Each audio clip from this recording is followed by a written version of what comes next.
नमस्कार दोस्तों। आप स्वागत है आपको अपने चैनल डी एजुकेशन हब पर। आज मैं आपको नाउन एरर्स को फाइंड करना सिखाऊंगा। तो नाउन को एरर्स को कैसे फाइंड करते हैं। और ये जो वीडियो है ये सभी एग्जाम्स के लिए है, चाहे आपका कोई टीचिंग का हो, चाहे आपका कोई एसएससी का एग्ज़ाम हो। तो ये सभी में सबके लिए काम का है। तो आप इसमें इसे देखने से पहले इसका फर्स्ट वीडियो जिसमें रूल्स और रेगुलेशंस के बारे में मैंने बता रखा है, आप उसे पहले देखेंगे, इसके बाद इसे। तो चलिए शुरू करते हैं बिना देरी के कि नाउन की एरर को कैसे फाइंड किया जाता है।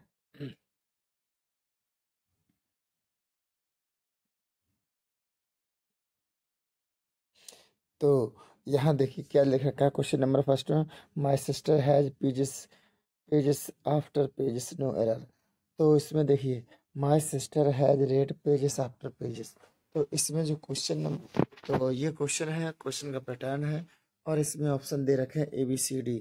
तो जिसमें अगर आपका कोई भी ऑप्शन अगर करेक्ट है तो वहाँ पर टिक करेंगे, अदरवाइज जो नहीं है तो फिर डी पर टिक करेंगे। कोई भी एरर कहीं पर पाते हैं तो जैसे यहाँ पर आपका माई सिस्टर है has read pages after pages, तो आपका यहाँ पर सी में मिस्टेक है, क्योंकि कभी भी कोई भी अ, एक नाउन, सेम नाउन अगर किसी कंजक्शन से जुड़ा हुआ है तो वो उसमें प्लूरल नहीं बन सकता। यहाँ पर पेजेस आफ्टर पेजेस कह रहा है, इसी तरह से ये गलत कहा जाएगा। प्रपोजिशन से तो एक ही नाउन अगर अगेन अगेन जुड़ा हुआ है तो आप समझ जाना कि ये मिस्टेक है, इसे प्लूरल में नहीं आ सकता है। Question number 2। I went to the temple with my parents, aunts and cousin sister and no error। याद रखना क्वेश्चन नंबर 2 का सी पार्ट में मिस्टेक है। इसमें कजन सिस्टर कह रहा है, तो कजन सिस्टर नहीं होना चाहिए। कभी कजन ना तो सिस्टर होता है ना ही ब्रदर होता है, केवल कजन होता है, केवल कजन होता है। तो अगर हम ये कहते हैं ही इज़ माई कजन या सी इज़ माई कजन, तो ब्रदर और सिस्टर उसी से पता लग जाते हैं, तो कभी सिस्टर और ब्रदर नहीं लिखा जा सकता। ऐसे question number 3। He takes pain over his work. वह अपने काम पर ज़्यादा एफर्ट देता है। तो याद रखना पेन, तो उस पेन का मतलब दर्द होता है, लेकिन पेन में अगर हम एस लगा दें तो वो ज़्यादा एफर्ट देना होता है, ज़्यादा मेहनत करना होता है। तो यहाँ पर उन्होंने पेन दर्द लेना दिखाया है, पर ये गलत है। क्वेश्चन नंबर 3 का बी आंसर करेक्ट है। अब क्वेश्चन नंबर 4 की बात कर लेते हैं। क्वेश्चन नंबर 4 की बात क्या है कि ही टेक्स पेन, ये हम पहले कर चुके हैं। क्वेश्चन नंबर 5 में क्या दे रखा है, the table's leg has been broken elaborately carved. तो टेबल की लेग है, टूटी हुई है। तो आपको मैं बता देता हूँ कि जब कभी भी non living things, table non living है, टेबल नॉन लिविंग है, नॉन लिविंग, तो नॉन लिविंग वाले में अपॉस्ट्रोफी एस नहीं लगता है, तो ये गलत दे रखा है उसने। ये होना चाहिए था किस तरह से, the leg of table, the leg of table, इस तरह से होना चाहिए था। तो ये मिस्टेक है इसमें। ये एस अपॉस्ट्रोफी एस केवल लिविंग थिंग्स के साथ आती है, जैसे Ram's book, Ram's book is good, तो ऐसे में आती है। तो ये नॉन लिविंग थिंग्स के साथ नहीं आते, तो क्वेश्चन नंबर 5 का ए करेक्ट है हमारा। क्वेश्चन नंबर 6 पर चलते हैं। Arms are given to the poors.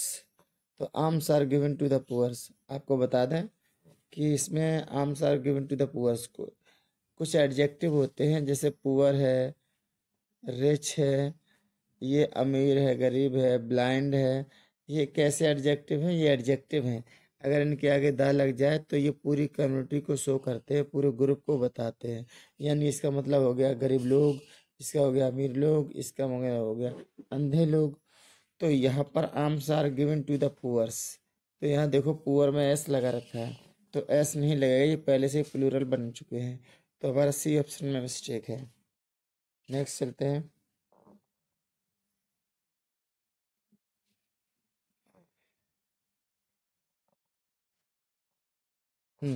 तो इसमें इसके बाद हमारा नेक्स्ट आता है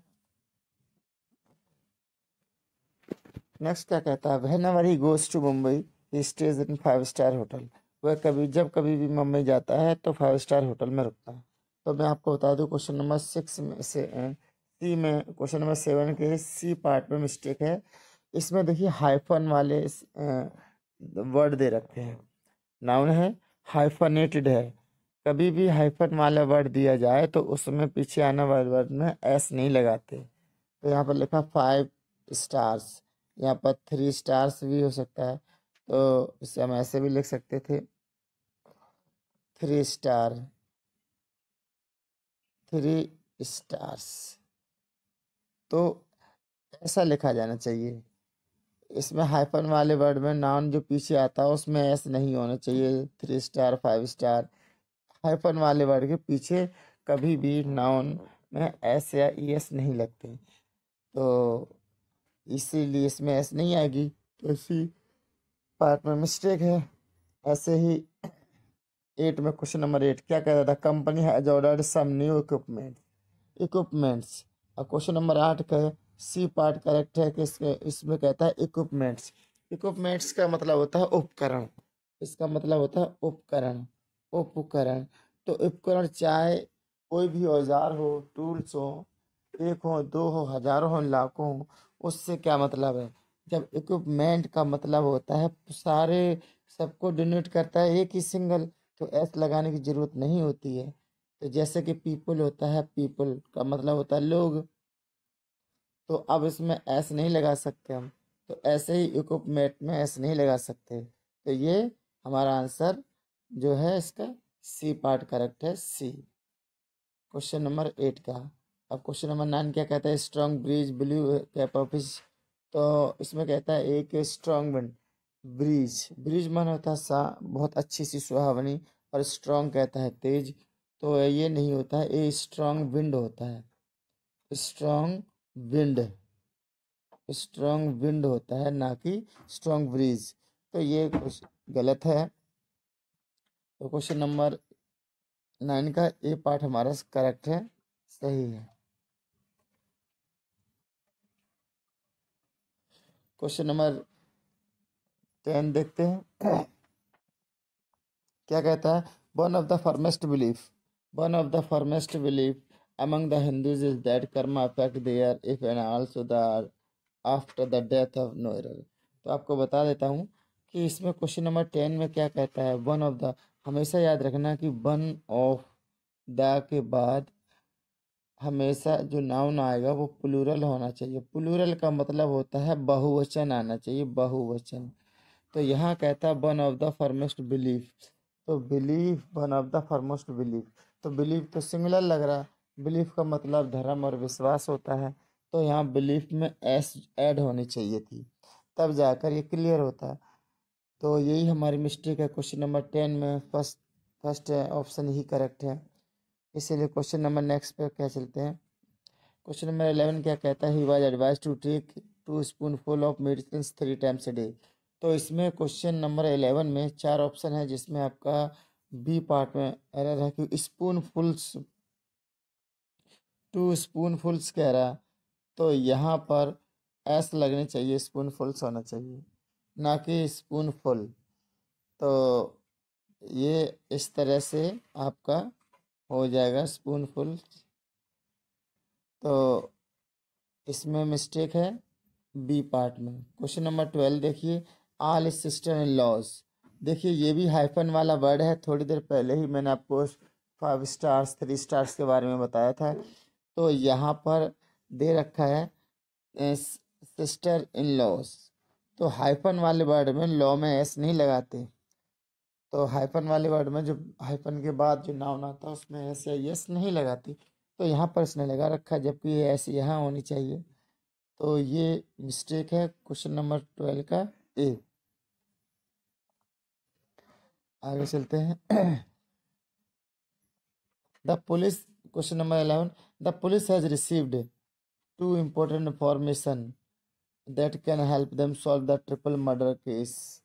यानी कि पुलिस ने 2 important इंफॉर्मेशन मिली जो कि ट्रिपल मर्डर केस को सुलझा सकती है। तो मैं आपको बता दूं, इंफॉर्मेशन, इंफॉर्मेशन इंफॉर्मेशन में ऐसा यस नहीं आता कभी भी, चाहे एक हो न्यूज़ चाहे ज़्यादा हो। तो आप याद रखना। तो यहाँ पर इंफॉर्मेशन में ऐसे नहीं आना चाहिए। अगर एक से ज़्यादा इंफॉर्मेशन अगर मिलती है तो हमें ऐसे लिखना पड़ता है, जैसे मान लो दो इंफॉर्मेशन मिली तो टू पीसेस ऑफ इंफॉर्मेशन ऐसे होना चाहिए। लेकिन कभी भी इंफॉर्मेशन में ऐसा यस नहीं होना चाहिए। तो हमारा बी पार्ट करेक्ट है इसका। नेक्स्ट चलते हैं। 14. The population of India is divided into classes haves and haves nots. देखिए haves and not ये एक इडियम की तरह है, मुहावरे की तरह है, ये गलत है। haves and not ये पूरा इस तरह से नहीं होता है। तो ये होता है haves तो ठीक है, एंड have nots होता है। have nots इस तरह से होता है, हैव नॉट्स इम्पोर्टेंट है ये। तो ये इसमें हैव में उसने एस लगा रखी है, ये गलत है। तो क्वेश्चन नंबर 14 का सी पार्ट है। हैव नॉट्स का मतलब होता है डेप्राइव्ड पीपल, किसी को हाशिए से बाहर कर देना, निकाल देना। तो ये होता है। तो क्वेश्चन नंबर हम 15 की बात करें। क्वेश्चन नंबर 15 क्या कहता है? To someone have been issued by the court but he is not yet appeared before the court. तो टू सम्मन, सम्मन की स्पेलिंग, सम्मन का मतलब होता है कोर्ट ऑर्डर्स। तो सम्मन ये तो सिंगुलर है, इसमें एस आती है लेकिन ये साइलेंट रहती है। तो अगर अब मुझे ये टू सम्मन है, दो सम्मन की अगर बात करें तो दो सम्मन के लिए हमें क्या करना होगा? इसमें इसे प्लूरल बनाना होगा। तो जब इसे प्लूरल बनाएंगे तो हमें अलग से ईएस ऐड करनी होगी, तब जाकर ये बनेगा टू सम्मन्स। तो इस तरह से ये तब करेक्ट होगा। लेकिन देखने में लगता है ये पहले से ही करेक्ट है, तो ये गलत है पहले से। तो यहाँ पर दे रखा है टू सम्मन्स, तो फर्स्ट में मिस्टेक है, इसमें ई एस ऐड होनी चाहिए सम्मन में।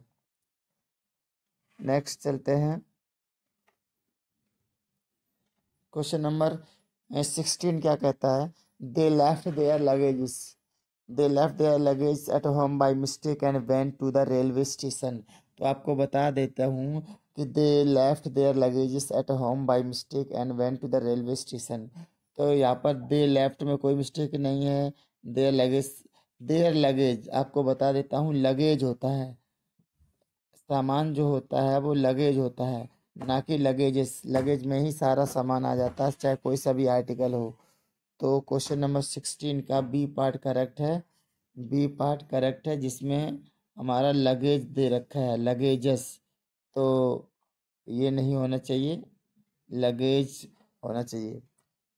क्वेश्चन नंबर 17 क्या कहता है? The car could not ascend to steep hill because it was in the wrong gears. ये कहते हैं कि कार जो है could not ascend to steep hill, car जो है एक चढ़ाई पर नहीं चढ़ पाई। क्यों नहीं चढ़ पाई? Because it was in wrong gears, क्योंकि ये गलत गियर्स में थी। तो आपको मैं बता दूं, कभी भी कोई भी गाड़ी होती है वो हमेशा एक गियर में होती है, चाहे वो फर्स्ट हो, सेकंड हो, थर्ड हो या फोर्थ, सारे गियर में नहीं चलती है। एक बार गाड़ी जब चल रही होती है तो या तो फर्स्ट में चलेगी या सेकंड में चलेगी या थर्ड में या फोर्थ में, सारे गियर में नहीं चल सकती। तो यहाँ पर क्या है? रॉन्ग गियर्स कह रहा है। तो ये रॉन्ग गियर्स ना होकर रॉन्ग ये गियर होना चाहिए मात्र। तो यहाँ पर हमारा सी पार्ट में एरर है। क्वेश्चन नंबर 18 की बात करते हैं। The ticket window remained close throughout the day, no error. तो क्वेश्चन नंबर 18 क्या कहता है? टिकट विंडो जो टिकट खिड़की थी रिमेंड क्लोज, पूरे दिन टिकट विंडो बंद रही। तो आपको बता दूं, विंडो नहीं होता है, टिकट काउंटर होता है। टिकट काउंटर हमेशा पूरे दिन बंद रहा, तो ये टिकट काउंटर होता है। फर्स्ट में ही एरर है, कभी भी टिकट विंडो नहीं होती है, टिकट काउंटर होता है। और वो बंद रहा, तो ये नाउन का सही इस्तेमाल है। आप कहने के लिए डेली लाइफ में टिकट विंडो बोल सकते हो, लेकिन ये आप जब लिख रहे होते हो, कंपटीशन दे रहे होते हैं ग्रामेटिकल नज़र से, तो ये रॉन्ग होता है। नाउ क्वेश्चन नंबर नेक्स्ट पर चलते हैं। क्वेश्चन नंबर नेक्स्ट क्या कहता है? 19। I think, I think this is not your book, it's somebody's else. याद रखना, समबडीज, अगर मैं ये लिखता हूँ this is, this is somebody's somebody's book, ये किसी की बुक है, तो यहाँ पर somebody में एस या ईएस लगेगा। इस समय मैं जो आपको दिखा रहा हूँ, इस समय जो यहाँ पर है, ये देखिए somebody's, इसमें somebody में एस लगेगा क्योंकि इसके साथ एल्स नहीं है। लेकिन फ्रेंड्स, अगर आपको मैं बताना चाहूँ कि जब कभी भी somebody आपका दिया जाए, बडी दिया जाए, somebody या फिर वन दिया जाए, इनके साथ एल्स ऐड हो, एल्स, तो हमेशा एपोस्ट्रोफी एस एल्स में लगती है। अगर इनके साथ somebody है, नो वन है, nobody है, इस टाइप से दिया जाता है, तो अगर ये अकेले दिए जाएं, तो जैसे यहाँ लिखा है दिस इज somebody's बुक, ये किसी की बुक है, तो यहाँ पर लगेगा ये करेक्ट है। लेकिन जब इसके साथ एल्स ऐड हो, तो बड़ी या वन में ऐसे एपोस्ट्रोफी एस नहीं लगती, बल्कि एल्स में लगती है, एल्स में। इसीलिए मैंने एल्स में यहाँ पर लिख कर दिखाया आपको। तो यहाँ पर जो मिस्टेक है वो क्या है, बॉडीज है, तो ये रॉन्ग है, ये यहाँ पर होना चाहिए, सी पार्ट में एरर है।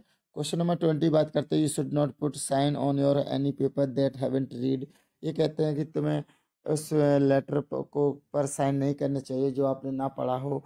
तो आपको बता दूं, एक साइन होता है, साइन एक वर्ब है जिसका मतलब होता है साइन करना, तो साइन करना होता है, साइन करना होता है। और एक होता है सिग्नेचर, सिग्नेचर ये नाउन होता है, और ये होता है वर्ब।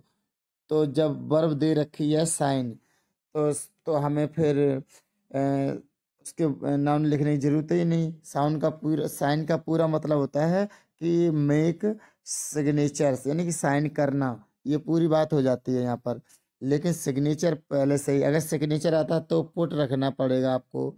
लेकिन यहाँ पर क्या है, देखिए, पुट साइन कह रहा है, तो पुट माने करना, रखना, और यहाँ पर कहता है साइन, तो दो वर्ब एक साथ नहीं आ सकती ऐसे। तो इसे नाउन बनाना है, तो साइन का आप सिग्नेचर बना सकते हो, तो यहाँ सिग्नेचर लिख सकते हो, और नहीं तो पुट हटा दीजिए और साइन बिल्कुल करेक्ट हो जाएगा। दोनों तरह से सही हो सकता है, मिस्टेक आप इसमें भी बता सकते हो। तो अगर हम पुट अगर क्लियर माने तो बी पार्ट में मिस्टेक हो जाएगा सिग्नेचर लाने के लिए। क्वेश्चन नंबर 21 देखिए, she wears spectacles so she was unable to the gangster to attack her last week. तो आपको बता देता हूँ कि इसमें स्पेक्टिकल दे रखा है, ये ऐसे नाउन होते हैं जिसमें डबल, जो चश्मा होता है उसमें दो आइज होती हैं, गोगल्स दो आइज होती हैं, टंग्स टंग ऐसे लिखा जाता है, सीजर से लिखते हैं क्योंकि उसमें दो दो टांग होती हैं। तो ऐसे ही स्पेक्टिकल में भी दो आंखें वाला केस होता है, इसीलिए इसमें एस होती है, तो इसमें स्पेक में भी दो होना चाहिए। तो क्वेश्चन नंबर 21 का हमारा ए करेक्ट है, क्योंकि स्पेक्टिकल्स होना चाहिए था ये। नेक्स्ट चलते हैं। नेक्स्ट में क्या दे रखा है कि यू आर, क्वेश्चन नंबर 20 क्या कहता है, 22, you are among those men who earn name and fame not by chance but by hard. तो आपको बता देता हूँ, ये कहना चाहता है कि यू आर अमंग दोज, यानी दो से ज़्यादा लोग। अमंग जो होता है वो दो से ज़्यादा, मोर देन, दो से ज़्यादा लोगों के लिए आता है, दो से ज़्यादा, पी फॉर पीपुल। और जो बिटवीन होता है वो दो लोगों के लिए आता है, यानी कि यहाँ पर हम थ्री कर देते हैं, और ये टू पीपल के बीच की बात आती है। जब दो लोगों की बात करें तो बिटवीन लगाते हैं, और जब दो से ज़्यादा लोगों की बात करें तो अमंग लगाते हैं।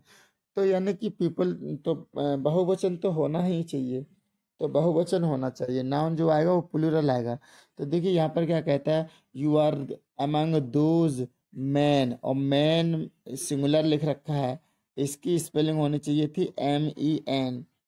तो क्वेश्चन नंबर 22 का बी पार्ट करेक्ट है, क्योंकि यहाँ पर मिस्टेक दे रखी है। क्वेश्चन नंबर 23 क्या कहता है, one must be always true to one's word. आपको बता देता हूँ कि इसमें क्या है, वंस वर्ड्स, अगर किसी के प्रॉमिस की बात आती है, जैसे ही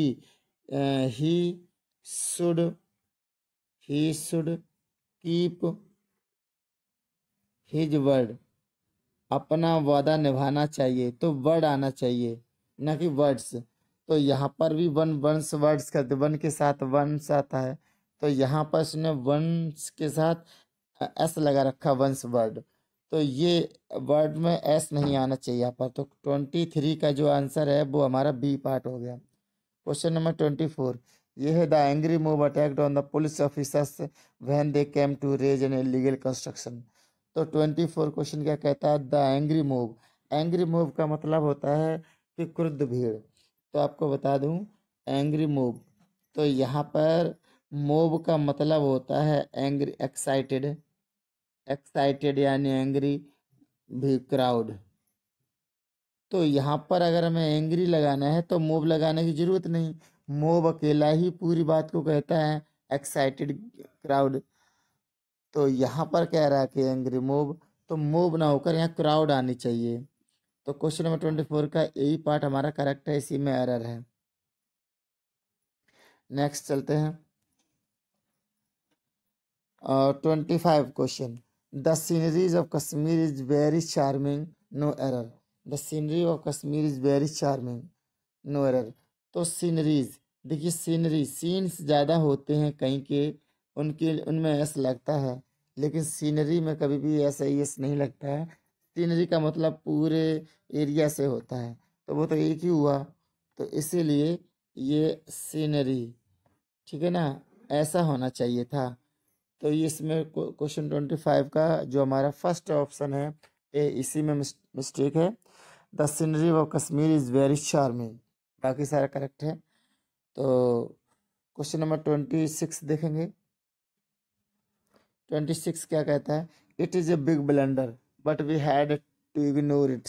देखिए ब्लंडर का मतलब होता है बड़ी गलती, बड़ी गलती, जिसको हम लिखते हैं बिग मिस्टेक, बिग मिस्टेक। तो ये पूरी बात ब्लंडर कह ही देता है, बड़ी गलती। तो ब्लंडर का मतलब पहले से ही बड़ी गलती होता है, तो उसके साथ बिग नहीं आ सकता। तो यहाँ पर इन्होंने दे रखा है बिग ब्लंडर। तो क्वेश्चन नंबर, यही एरर हो गया, क्वेश्चन नंबर 26 का फर्स्ट हमारा करेक्ट है, क्योंकि इसमें बिग ब्लंडर ना होकर केवल ब्लंडर होना चाहिए।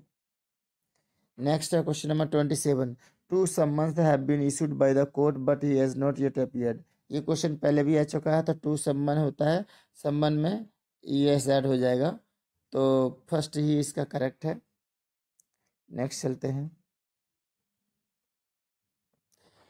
क्वेश्चन नंबर 28 क्या कहता है, you are among those man who earn the name और फेम बाई चांस बट। चल, ये भी क्वेश्चन पहले आ चुका है, तो इसमें बी पार्ट में एरर है, मैन होना चाहिए।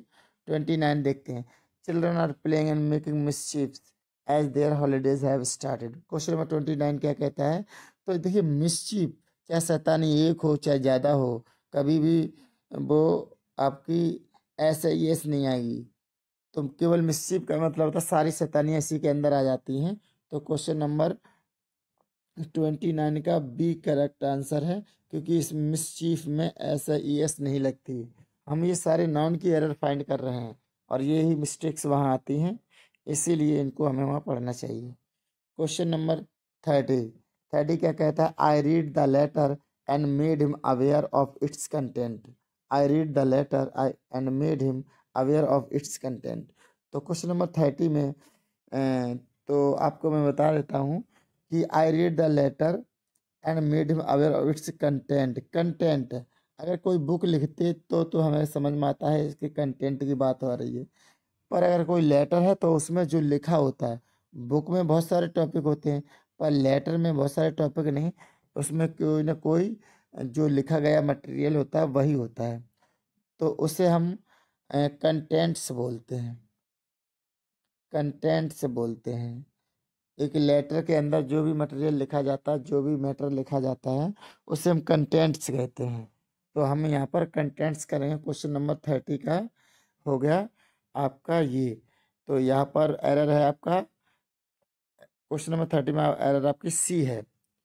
तो फ्रेंड्स ये थे 30 क्वेश्चन, आगे और मोर क्वेश्चन लेकर आएंगे हम इसके लिए, तो जिससे नाउन की आपकी अच्छी से प्रैक्टिस हो जाएगी। तो हम इतना ही रखते हैं। तो ये हमारा लास्ट क्वेश्चन नंबर 30 था।